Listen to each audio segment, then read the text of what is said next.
Salut à tous, Masta pour la chaîne Samarium. Dans ce second épisode de la série, nous allons aborder le thème de la société du spectacle. La société du spectacle est un concept qui a été notamment développé par Guy Debord dans les années 1960 pour critiquer le capitalisme et la société de consommation.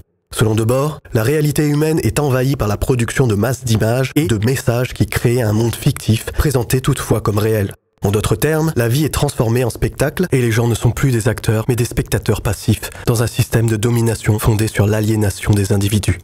La marchandisation de la vie quotidienne est le moteur de la société du spectacle. Cette marchandisation a considérablement évolué jusqu'à nos jours, marquée par l'ère du numérique. Et c'est ce que nous allons analyser ensemble dans ce podcast. Plusieurs médias ont eu un impact significatif depuis les années 1960, tels que la télévision, la radio, la presse écrite, le cinéma et la publicité. La télévision a été l'un des médias les plus influents dans la diffusion de la culture de masse et dans la construction d'un monde médiatique où l'image prime sur le discours. Les émissions de télévision ont également été largement utilisées comme des outils de propagande, de distraction et de manipulation des masses. De même, la radio a été utilisée pour transmettre des idéologies et des opinions, ainsi que pour distraire les auditeurs grâce à des émissions de variété, des émissions de divertissement et des publicités.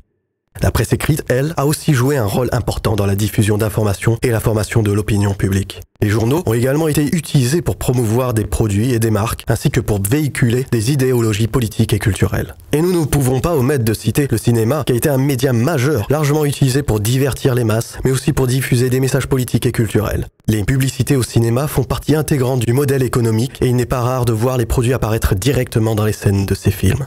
Et pourtant, lorsque l'on s'attarde sur l'identité des propriétaires des médias d'information notamment, il est évident que le contrôle de la diffusion médiatique est un enjeu de taille pour les intérêts des industriels et des financiers. Ce phénomène est appelé la concentration des médias et n'est pas une problématique nouvelle. Pour exemple, le rapport rédigé par l'Inspection générale des finances et l'Inspection générale des affaires culturelles, intitulé « La concentration dans le secteur des médias à l'ère numérique, de la réglementation à la régulation » du 15 mars 2022, explique clairement que la concentration dans le secteur des médias présente un risque d'influence, je cite, « disproportionné qu'une même personne physique ou morale pourrait exercer sur la formation de l'opinion et elle nécessite un certain contrôle ».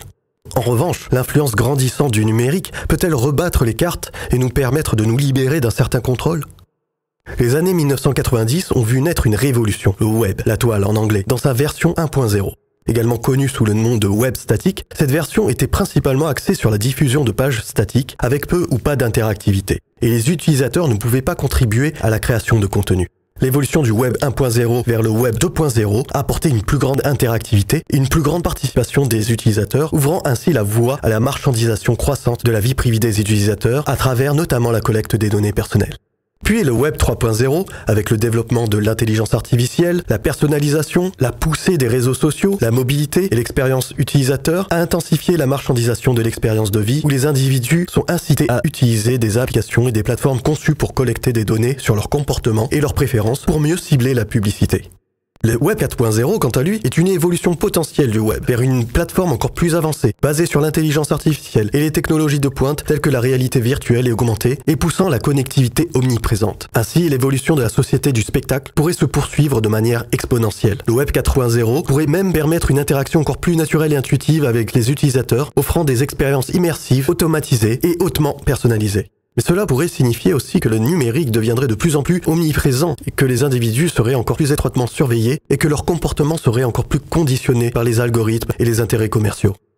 Le développement du web a définitivement amplifié la marchandisation des individus. Ces technologies ont permis aux entreprises de collecter et d'analyser des quantités massives de données sur nos habitudes de consommation, nos préférences, nos interactions sociales et même nos pensées. Cette collecte de données a permis aux entreprises de personnaliser leurs offres, d'adapter leur marketing et d'optimiser leur stratégie de vente. Cela conduit à une nouvelle forme de marchandisation où notre identité et nos comportements sont utilisés comme des ressources économiques. Le danger de cette évolution globale est que nous sommes devenus nous-mêmes des acteurs de la société du spectacle. Pire, nous en devenons aussi les marchandises. Nous sommes en train de nous vendre et de nous exposer publiquement sur des réseaux sociaux, de devenir dépendants des applications qui nous surveillent en permanence et de consentir à fournir nos données personnelles à des entreprises qui les utilisent pour nous manipuler. Nous avons progressivement abandonné notre liberté en échange d'une promesse de sécurité et de confort. Nous avons également accepté la collecte de données massives permettant à des entreprises de nous suivre à la trace et de nous envoyer des publicités personnalisées. Enfin, nous avons cédé à la pression de devenir riches et célèbres comme certaines stars de l'industrie de la musique et nous sommes prêts à tout pour y arriver, quitte à vendre son image ou son intimité en ligne. Le concept de la société du spectacle est particulièrement pertinent pour comprendre l'évolution de la marchandisation des individus. Selon Debord, la société moderne est caractérisée par la domination de l'image et du spectacle qui ont remplacé la réalité vécue. Les médias de masse, la publicité et la consommation sont les principaux vecteurs de cette société du spectacle. Ils façonnent notre perception du monde et de nous-mêmes en nous offrant une image idéalisée de la vie qui ne correspond pas à la réalité. Cette construction d'un monde illusoire permet aux entreprises de vendre leurs produits en jouant sur nos désirs, nos peurs et nos insécurités. Et à l'ère du numérique, nous contribuons nous-mêmes à la société du spectacle en nous donnant justement en spectacle ou en accordant du crédit aux personnes qui le font.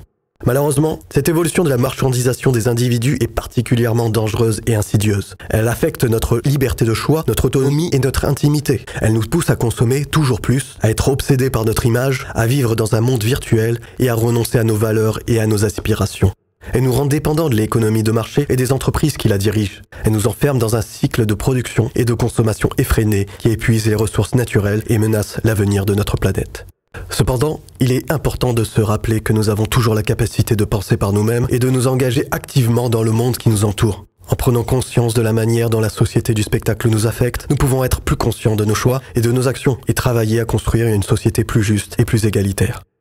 Je conclurai enfin ce podcast que j'ai eu beaucoup de plaisir à écrire et à vous partager par une citation de l'article 8 de la Convention européenne des droits de l'homme. Toute personne a droit au respect de sa vie privée et familiale, de son domicile et de sa correspondance.